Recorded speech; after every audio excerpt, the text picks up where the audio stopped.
അപ്പസ്തോല പ്രവർത്തനങ്ങൾ 22-ാം അധ്യായം 1 മുതൽ 30 വരെയുള്ള വചനങ്ങൾ യഹൂദരോട് പ്രസംഗിക്കുന്നു. സഹോദരരെ, പിതാക്കന്മാരെ, നിങ്ങളോട് എനിക്ക് പറയാനുള്ള ന്യായവാദം കേൾക്കുവിൻ.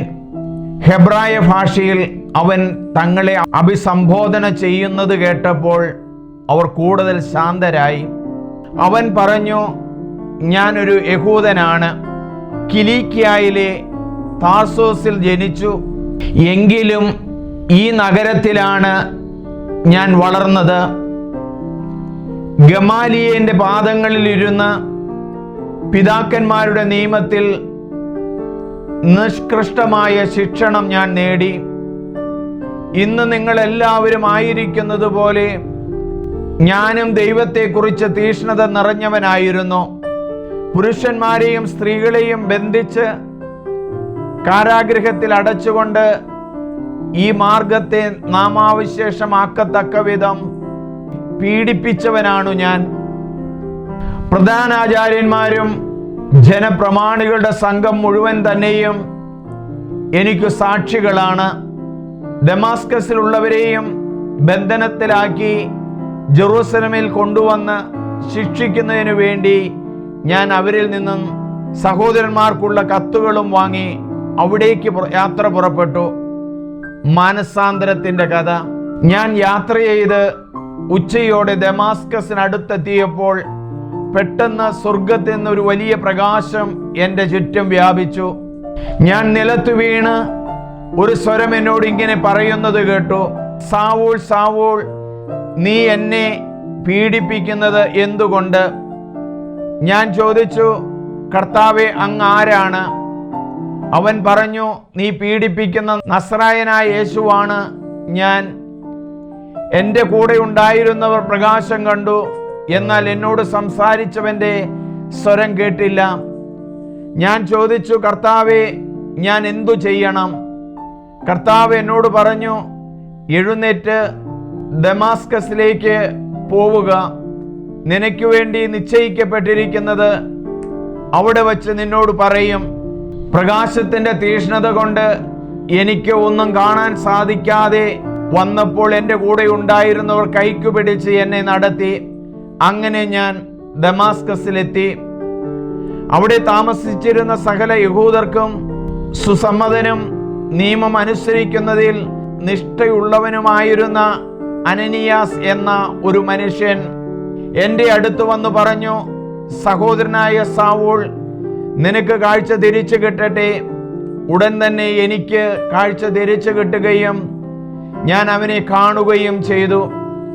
അവൻ പറഞ്ഞു, നമ്മുടെ പിതാക്കന്മാരുടെ ദൈവത്തിന്റെ ഹിതം അറിയാനും നീതിമാനായവനെ ദർശിക്കാനും എൻ്റെ അധരത്തിൽ നിന്നുള്ള സ്വരം ശ്രവിക്കാനും എന്നെ അവിടുന്ന് നിയമിച്ചിരിക്കുന്നു. നീ കാണുകയും കേൾക്കുകയും ചെയ്തതിനെക്കുറിച്ച് എല്ലാ മനുഷ്യരുടെയും മുമ്പാകെ അവനു നീ സാക്ഷിയായി തീരും. ഇനി നീ എന്തിന് കാത്തിരിക്കുന്നു? എഴുന്നേറ്റ് സ്നാനം സ്വീകരിക്കുക. അവന്റെ നാമം വിളിച്ചപേക്ഷിച്ചുകൊണ്ട് നിന്റെ പാപങ്ങൾ കഴുകിക്കളയുക. വിജാതിയരുടെ അപ്പസ്തോലൻ. ഞാൻ ജെറൂസലമിൽ തിരിച്ചു വന്ന് ദേവാലയത്തിൽ പ്രാർത്ഥിച്ചു കൊണ്ടിരിക്കുമ്പോൾ എനിക്കൊരു ദിവ്യ അനുഭൂതി ഉണ്ടായി. കർത്താവ് എന്നോട് ഇപ്രകാരം സംസാരിച്ചുകൊണ്ട് നിൽക്കുന്നത് ഞാൻ കണ്ടു. അവൻ പറഞ്ഞു, നീ വേഗം ജെറൂസലമിന് പുറത്തു കടക്കുക. കാരണം എന്നെക്കുറിച്ചുള്ള നിന്റെ സാക്ഷ്യം അവർ സ്വീകരിക്കുകയില്ല. ഞാൻ പറഞ്ഞു, കർത്താവെ, ഞാൻ സിനഗോഗുകൾ തോറും ചെന്ന് നിന്നിൽ വിശ്വസിക്കുന്നവരെയെല്ലാം ബന്ധനസ്ഥരാക്കുകയും പ്രഹരിക്കുകയും ചെയ്തിട്ടുണ്ടെന്ന് അവർക്കറിയാം. നിനക്ക് സാക്ഷ്യം നൽകിയ എസ്തപ്പാനോസിന്റെ രക്തം ചിന്തപ്പെട്ടപ്പോൾ ഞാനും അടുത്തുനിന്ന് അത് അംഗീകരിക്കുകയും അവന്റെ ഘാതകരുടെ വസ്ത്രങ്ങൾ സൂക്ഷിക്കുകയും ചെയ്തു. അപ്പോൾ അവൻ എന്നോട് പറഞ്ഞു, നീ പോവുക. അങ്ങു ദൂരെ വിജാതിയരുടെ അടുക്കലേക്ക് ഞാൻ നിന്നെ അയക്കും, ന്യായാസന സമക്ഷം. ഇത്രയും പറയുന്നത് വരെ അവൻ അവനെ ശ്രദ്ധിച്ചു കൊണ്ടിരുന്നു. പിന്നെ അവർ സ്വരമുയർത്തി വിളിച്ചു പറഞ്ഞു, ഈ മനുഷ്യനെ ഭൂമിയിൽ നിന്ന് നീക്കം ചെയ്യുക, അവൻ ജീവനോടെ ഇരിക്കാൻ പാടില്ല. അവർ ആക്രോശിച്ചുകൊണ്ട് തങ്ങളുടെ മേൽവസ്ത്രങ്ങൾ കീറുകയും അന്തരീക്ഷത്തിലേക്ക് പൂഴി വാരി എറിയുകയും ചെയ്തു. അപ്പോൾ സഹസ്രാധിപൻ അവനെ പാളയത്തിലേക്ക് കൊണ്ടുവരാനും എന്തു കുറ്റത്തിനാണ് അവർ അവനെതിരായി ആക്രോശിക്കുന്നതെന്ന് അറിയാൻ വേണ്ടി ചമ്മട്ടി കൊണ്ട് അടിച്ച് തെളിവെടുക്കാനും കൽപ്പിച്ചു. അവർ പൗലോസിനെ തോൽവാറുകൊണ്ട് ബന്ധിച്ചപ്പോൾ അടുത്തു നിന്ന ശതാധിപനോട് അവൻ ചോദിച്ചു, റോമ പൗരനായ ഒരുവനെ വിചാരണ ചെയ്ത് കുറ്റം വിധിക്കാതെ ചമ്മട്ടി കൊണ്ടടിക്കുന്നത് നിയമാനുസൃതമാണോ? ശതാധിപൻ ഇത് കേട്ടപ്പോൾ സഹസ്രാധിപനെ സമീപിച്ച് പറഞ്ഞു, അങ്ങ് എന്താണ് ചെയ്യാൻ ഒരുങ്ങുന്നത്? ഈ മനുഷ്യൻ റോമ പൗരനാണല്ലോ. അപ്പോൾ സഹസ്രാധിപൻ വന്ന് അവനോട് ചോദിച്ചു, പറയൂ, നീ റോമ പൗരനാണോ? അതെ എന്ന് അവൻ മറുപടി നൽകി. സഹസ്രാധിപൻ പറഞ്ഞു, ഞാൻ ഒരു വലിയ തുക കൊടുത്താണ് ഈ പൗരത്വം വാങ്ങിയത്. പൗലോസ് പറഞ്ഞു, എന്നാൽ ഞാൻ ജന്മനാ റോമ പൗരനാണ്. അവനെ ചോദ്യം ചെയ്യാൻ ഒരുങ്ങിയിരുന്നവർ ഉടനെ അവിടെ നിന്ന് പിൻവാങ്ങി. പൗലോസ് റോമ പൗരനാണെന്നറിഞ്ഞപ്പോൾ അവനെ ബന്ധനസ്ഥനാക്കിയതിൽ സഹസ്രാധിപനും ഭയപ്പെട്ടു. യഹൂദന്മാർ അവന്റെ മേൽ കുറ്റാരോപണം നടത്തുന്നതിന്റെ യഥാർത്ഥ കാരണം കണ്ടുപിടിക്കാൻ ആഗ്രഹിച്ചുകൊണ്ട് പിറ്റേ ദിവസം സഹസ്രാധിപൻ അവനെ മോചിപ്പിച്ചു. എല്ലാ പുരോഹിത പ്രമുഖരും ആലോചനാ സംഘം മുഴുവനും സമ്മേളിക്കാൻ അവൻ കൽപ്പിച്ചു. പിന്നീട് പൗലോസിനെ കൊണ്ടുവന്ന് അവരുടെ മുമ്പിൽ നിർത്തി. അപ്പസ്തോല പ്രവർത്തനങ്ങൾ 23-ാം അധ്യായം 1 മുതൽ 35 വരെയുള്ള വചനങ്ങൾ.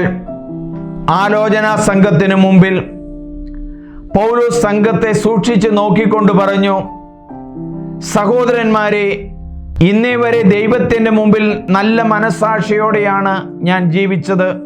പ്രധാന പുരോഹിതനായ അനനിയാസ് തൻ്റെ അടുത്ത് നിന്നവരോട് അവൻ്റെ മുഖത്തടിക്കാൻ ആജ്ഞാപിച്ചു.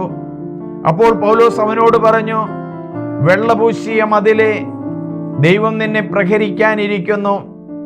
എന്നെ നിയമാനുസൃതം വിധിക്കുവാനാണ് നീ ഇവിടെ ഇരിക്കുന്നത്. എന്നിട്ട് നിയമവിരുദ്ധമായി പ്രഹരിക്കുവാൻ നീ കൽപ്പിക്കുന്നുവോ? അടുത്തു നിന്നവർ ചോദിച്ചു, ദൈവത്തിൻ്റെ പ്രധാന പുരോഹിതനെ നീ അധിക്ഷേപിക്കുകയാണോ? പൗലോസ് പറഞ്ഞു, സഹോദരന്മാരെ, അവൻ പ്രധാന പുരോഹിതനാണെന്ന് ഞാൻ അറിഞ്ഞില്ല. എന്തെന്നാൽ ഇങ്ങനെ എഴുതപ്പെട്ടിരിക്കുന്നു, നിന്റെ ജനത്തിൻ്റെ ഭരണകർത്താവിനെ നീ ദുഷിച്ച് സംസാരിക്കരുത്. സംഘത്തെ ഒരു വിഭാഗം സദുക്കായരും മറ്റുള്ളവർ ഫരിസേയരുമാണെന്ന് മനസ്സിലാക്കിയ പൗലോസ് ഇങ്ങനെ വിളിച്ചു പറഞ്ഞു, സഹോദരന്മാരെ, ഞാൻ ഒരു ഫരിസേയനും ഫരിസേയ പുത്രനുമാണ്. മരിച്ചവരുടെ പുനരുദ്ധാനത്തിലുള്ള പ്രത്യാശയെ സംബന്ധിച്ചാണ് ഞാൻ വിചാരണ ചെയ്യപ്പെടുന്നത്. അവൻ ഇത് പറഞ്ഞപ്പോൾ ഫരിസേയരും സദുക്കായരും തമ്മിൽ അഭിപ്രായ ഭിന്നതയുണ്ടാവുകയും അവിടെ കൂടിയിരുന്നവർ 2 പക്ഷമായി തിരിയുകയും ചെയ്തു. കാരണം പുനരുദ്ധാനമോ ദൈവദൂതനോ ആത്മാവോ ഇല്ല എന്നാണ് സദുക്കായർ പറയുന്നത്. ഫരിസേയരാകട്ടെ ഇവയെല്ലാം ഉണ്ടെന്നും പറയുന്നു. അവിടെ വലിയ ബഹളമുണ്ടായി. ഫരിസേയരിൽപ്പെട്ട ചില നിയമജ്ഞർ എഴുന്നേറ്റ് ഇങ്ങനെ വാദിച്ചു, ഈ മനുഷ്യനിൽ ഞങ്ങൾ ഒരു കുറ്റവും കാണുന്നില്ല. ഒരു ആത്മാവോ ദൂതനോ ഒരുപക്ഷെ ഇവനോട് സംസാരിച്ചേക്കാം. തർക്കം മൂർച്ഛിച്ചപ്പോൾ പൗലോസിനെ അവർ വലിച്ചു കീറുമോ എന്ന് തന്നെ സഹസ്രാധിപൻ ഭയപ്പെട്ടു. അതിനാൽ അവരുടെ മുമ്പിൽ നിന്ന് പൗലോസിനെ ബലമായി പിടിച്ച് പാളയത്തിലേക്ക് കൊണ്ടുപോകാൻ അവൻ ഭടന്മാരോട് കൽപ്പിച്ചു. അടുത്ത രാത്രി കർത്താവ് അവന് പ്രത്യക്ഷപ്പെട്ട് പറഞ്ഞു, ധൈര്യമായിരിക്കുക, ജെറൂസലേമിൽ നിന്നെക്കുറിച്ച് നീ സാക്ഷ്യം നൽകിയതുപോലെ തന്നെ റോമായിലും സാക്ഷ്യം നൽകേണ്ടിയിരിക്കുന്നു. യഹൂദരുടെ ഗൂഢാലോചന.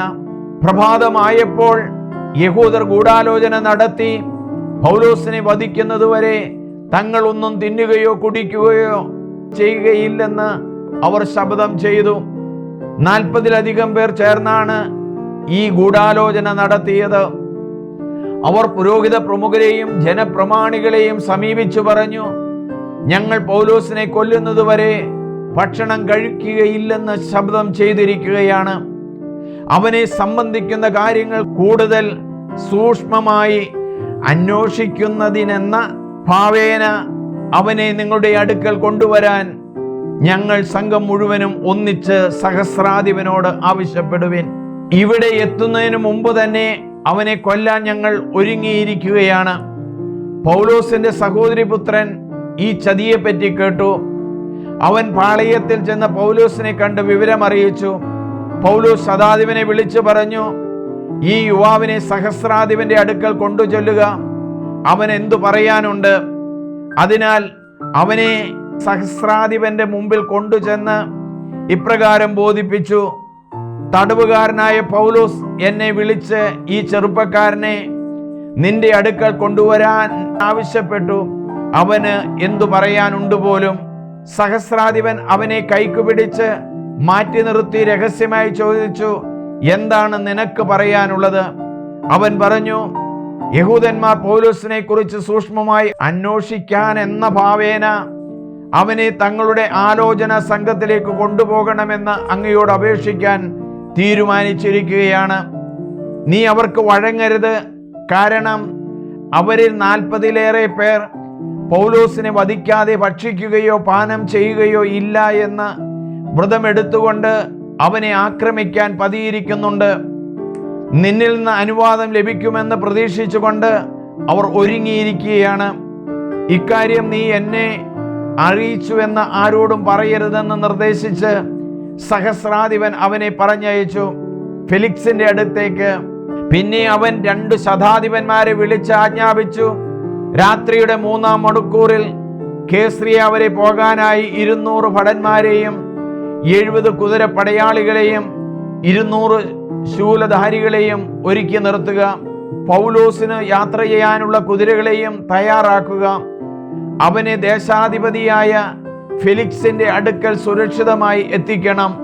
അവൻ ഇങ്ങനെ ഒരു കത്തും എഴുതി, അഭിവന്ദ്യനായ ദേശാധിപതി ഫെലിക്സിന് ക്ലാവുദിയൂസ് ലീസിയാസിന്റെ അഭിവാദനങ്ങൾ.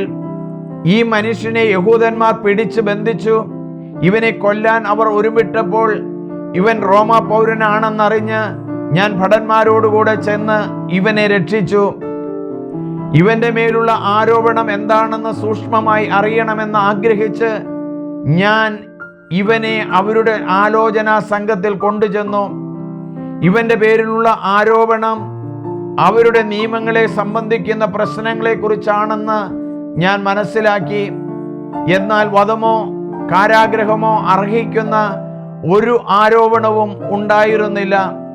ഇവനെതിരെ ഗൂഢാലോചന ഉണ്ടെന്നറിഞ്ഞ ഉടൻ തന്നെ ഞാൻ നിന്റെ അടുക്കലേക്ക് ഇവനെ അയക്കുകയാണ്.